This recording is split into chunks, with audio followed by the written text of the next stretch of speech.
I urge you to take on your battles voluntarily and persevere to a better reality. Socrates once said, I exhort you to take part in the great combat, which is the combat of life, and greater than every other earthly conflict. But we all know that this combat of life is a challenge like no other. For example, Imam al-Ghazali said, never have I dealt with anything more difficult than my own soul, which sometimes helps me and sometimes opposes me. Both Socrates and Ghazali are talking about the human condition, what the everyday man has to face from the time he wakes up to the time he goes to sleep. The daily battles we fight are not with swords or guns, but with our mind and soul. We battle everything from procrastination to people's judgments to our fears, guilt, envy, and all kinds of cards fate deals us. We take on the battles reluctantly because, hey, who wants to work 9 to 5 behind a desk just to feed the belly?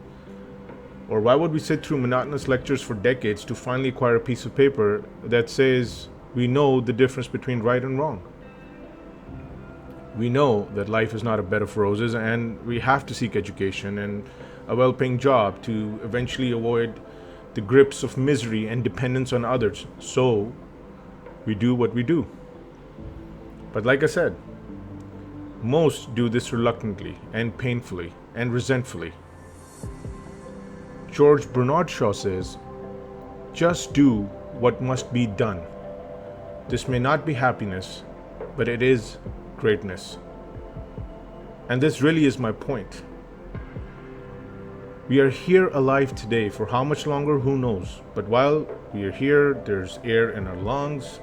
Why not calibrate our lives toward greatness and not only happiness?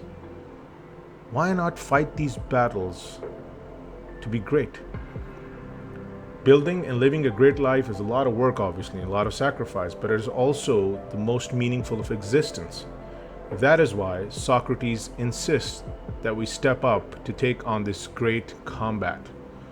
How do we step up? Many virtues come into play here, obviously, but I find determination, commitment, tenacity, and constructive stubbornness to stay the course matters most. Stay the course no matter what comes your way, no matter how many times you fall down or fall back. Get back up. Push forward. That's your greatness. Confucius said, in the battle between the river and the rock, the river will always win, not through strength, but by persistence.